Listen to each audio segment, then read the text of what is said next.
పాపపుణ్యాల అసలు అర్థమేమిటో మీరు ఎప్పుడైనా ఆలోచించారా? మంచి ఫలం పుణ్య రూపంలోనూ, చెడు ఫలం పాప రూపంలోనూ ఉంటుంది. శరీరాన్ని ఆశ్రయించి కుడి ఎడమలు ఉన్నట్టే కార్యాన్ని ఆశ్రయించి ఫలం ఉంటుంది. మంచి పనులు చేసిన పుణ్యం వల్లే ఐశ్వర్యం, హోదా అన్నీ లభిస్తాయి.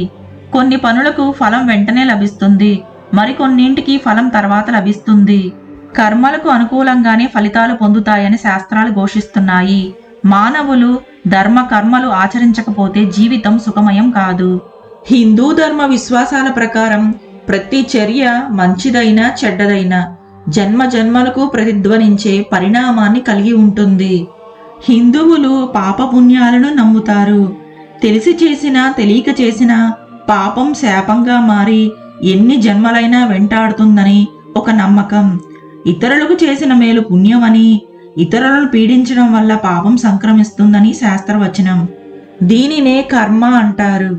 మానవ జన్మను ఎలా పొందుతాం అన్నది ప్రశ్న అయితే, స్త్రీ పురుషుల సంయోగమే మానవ జన్మకు మూల కారణమని చాలామంది భావిస్తారు. అయితే అది కేవలం భౌతికపరమైన సమాధానమే కానీ సరైన సమాధానం కాదు. మరి ఏది సరైన సమాధానం? మనం చేసుకున్న పాపపుణ్యాల అనుభవం కోసమే ఈ జన్మ అనునది ఆధ్యాత్మికమైన సమాధానం. అయితే ఎంతకాలం ఈ అనుభవం అనేది ప్రశ్న అయితే దానికి ఒక సమాధానం ఉంది. మనం చేసిన పాపపుణ్యాల గురించి ఈ లోకంలో తలుచుకున్నంత కాలం ఆ పాపపుణ్యాల ఫలాన్ని మనం అనుభవించాల్సిందే. ఇదేం తీర్పు, దీనికి ఏదైనా నిదర్శనం ఉందా అనే సందేహం కలగవచ్చు. ఏ సందేహానికైనా సరైన సమాధానం చెప్పే సామర్థ్యం మన రామాయణ, భారత, భాగవతాలకే ఉంది. కానీ అసలు పాపం పుణ్యం అంటే ఏమిటి? వాటి ఫలాలను మనం నిజంగా ఎలా అనుభవిస్తాం? ఈ ప్రశ్నలకు మహాభారతంలోని ఒక అద్భుతమైన కథ ద్వారా మనకు సమాధానం తెలుస్తుంది.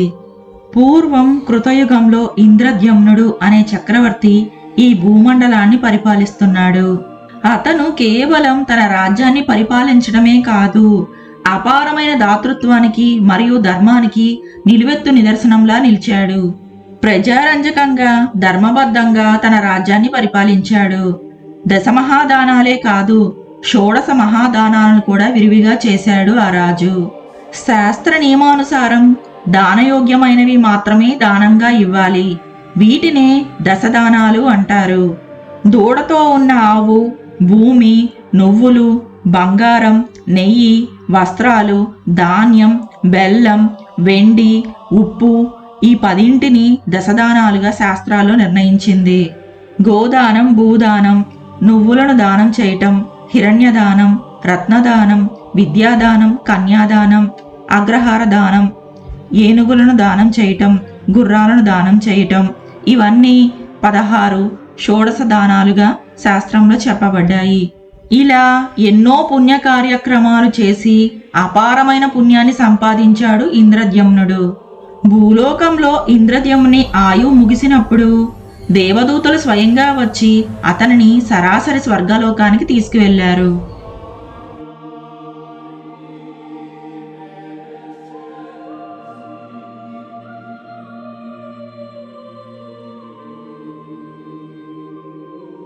స్వర్గలోకంలో ఇంద్రద్యుమ్నుడు ఊహకందని దివ్యమైన సుఖభోగాల్లో మునిగిపోయాడు.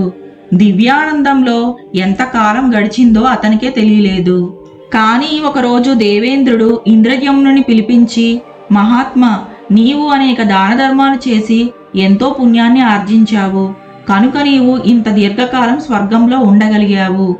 కానీ నీవు ఇప్పటికే నీ పుణ్యఫలాన్ని అనుభవించావు కనుక నీవు స్వర్గాన్ని విడిచిపెట్టే సమయం వచ్చింది అని చెప్పాడు ఇంద్రుడు.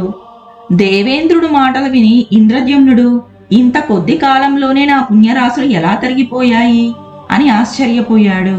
ఇంద్రద్యుమ్నుని ఆలోచనను గమనించిన దేవేంద్రుడు ఇలా పలికాడు, రాజా, భూలోకంలో నిన్ను కాని, నీవు చేసినటువంటి సత్కర్మలను కాని గుర్తుపెట్టుకున్న వారిని నాకు చూపిస్తే నీవు స్వర్గలోకంలోనే ఉండవచ్చును. కనుక నీ దానములను ప్రజలు ఎంతకాలం ఉపయోగించుకుంటారో, ఎంతకాలం నీ పేరు వారు గుర్తుపెట్టుకుంటారో అంతకాలం నీవు ఇక్కడ ఉండవచ్చును అని పలికాడు ఇంద్రుడు. ఇక దేవేంద్రుడి ఆజ్ఞను తీసుకొని నన్ను గాని, నేను చేసిన సత్కర్మలు కాని గుర్తుపెట్టుకున్నవారు ఈ భూలోకంలో ఉన్నారా అని వెతకటానికి స్వర్గలోకంలో ఉన్న దేవదూతలతో పాటు భూలోకానికి బయలుదేరాడు ఇంద్రద్యుమ్నుడు.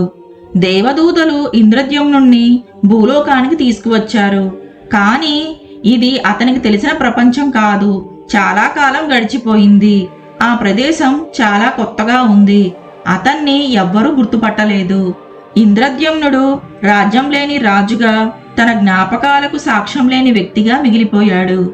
ఆ కాలంలో భూలోక వాసులందరిలోకి అతివృద్ధుడు మార్కండేయ మహర్షి ఒక్కడే అని తెలిసి అతని వద్దకు వెళ్ళి, నేనెవరో మీకు తెలుసా అని అడిగాడు ఇంద్రద్యుమ్నుడు. ఆ మహర్షి, మీరెవరో నాకు తెలియదు, కానీ నాకంటే వృద్ధుడు ప్రవరకర్ణుడు అనే గుడ్లగూబ ఉంది, వెళ్ళి దాన్ని అడుగుదాం రండి అన్నాడు మార్కండేయ మహర్షి. నేనెవరో మీకు తెలుసా అని ఆ గుడ్లగూబని అడిగాడు ఇంద్రద్యుమ్నుడు. మీరెవరో నాకు తెలియదు, అయితే నాకన్నా వృద్ధుడు నాలిజంగుడు అనే ఒక పొంగ ఉంది, వెళ్ళి దాన్ని అడుగుదాం రండి అన్నాడు ప్రవరకర్ణుడు. వారందరూ ఆ కొంగ వద్దకు వెళ్లారు. నేనెవరో మీకు తెలుసా అని ఇంద్రద్యుమ్నుడు అడిగాడు. అయ్యో, నాకు తెలియదు, కానీ మా అందరికన్నా వృద్ధుడు ఆకుపారుడు అనే ఒక తాబేలు ఒక సరస్సులో ఉంది, అతనికి మీరెవరో తెలిసి ఉండవచ్చు అంది ఆ కొంగ. చివరకు వారందరూ ఆ మహాసరస్సు వద్దకు చేరుకున్నారు. నీటి లోతుల నుండి ఆకుపారుడు అనే మహాతాబేలు పైకి వచ్చింది. ఇంద్రద్యుమ్నుడు చివరి ఆశతో, నేనెవరో మీకు తెలుసా అని అడిగాడు ఆ తాబేలును. ఆ తాబేలు గంభీరమైన స్వరంతో ఇలా అంది, మీరు తెలియకపోవడమా మహారాజా, మిమ్మల్ని నేనెలా మర్చిపోతాను? మీరు ఇంద్రద్యుమ్న చక్రవర్తి. మీరు ఎన్నో యజ్ఞాలు చేశారు, నన్ను ఎన్నోసార్లు కాపాడారు. మీరు చేసిన గోదానాలు అనంతం. ఆనాడు మీరు దానం చేసిన ఆ గోవులను బ్రాహ్మణులు తోలుకుంటూ వెళ్తుంటే ఆ గోవుల కాలి గిట్టల తొక్కుడు చేతనే కదా ఈ కొలను ఏర్పడింది. అందుకే ప్రజలు ఈ కొలనుకు ఇంద్రద్యుమ్నము అని మీ పేరే పెట్టారు. నా సంతానం వారంతా ఈ కొలనులోనే ఇప్పటికీ నివసిస్తున్నారు. ఆ సమాధానంతో దేవతలు పూర్తిగా తృప్తి చెందారు. ఇంద్రజమునుడి పేరుని, ఇంద్రజమునుడు చేసిన పుణ్యకార్యాలని ఇంకా ఈ భూలోక ప్రజలు మర్చిపోలేదు. ఇంద్రద్యుమ్నుడి పేరుతో ఒక సరస్సే ఏర్పడిందని దేవదూతలు పునరుద్ధరించబడిన గౌరవంతో ఇంద్రద్యుమ్నుణ్ణి తిరిగి స్వర్గానికి తీసుకువెళ్లారు. కాబట్టి మహాభారతంలోని ఈ అద్భుతమైన కథ మనకు ఒక సత్యాన్ని బోధిస్తుంది. నిజమైన పుణ్యం అంటే కేవలం మన కోసం స్వర్గ సుఖాలు సంపాదించడం మాత్రమే కాదు, అది ఇతరులపై మరియు ప్రపంచంపై చెరగని సానుకూల ప్రభావాన్ని చూపటం. ప్రజలు మీ మంచి పనులను గుర్తుంచుకున్నంత కాలం మీ పుణ్యం నిలిచి ఉంటుంది. దీనికి విరుద్ధంగా పాపకార్యాలు చేస్తే పాపం మాత్రమే నిలిచి ఉంటుంది.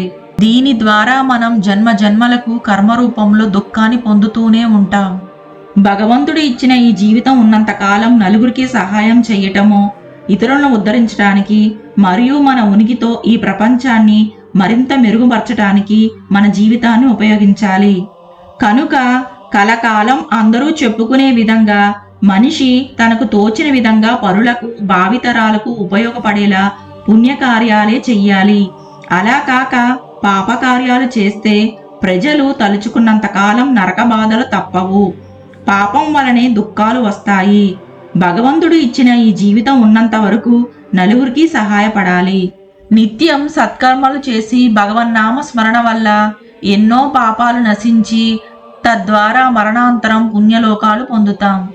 దానికి నిదర్శనమే మహాభారతంలోని ఈ ఇంద్రద్యుమ్నుని కథ. ఇదండి మహాభారతంలోని పాప పుణ్యాలు వివరించే ఇంద్రద్యుమ్నుని కథ. ఈ వీడియో గనక మీకు నచ్చితే లైక్ చేయండి, షేర్ చేయండి.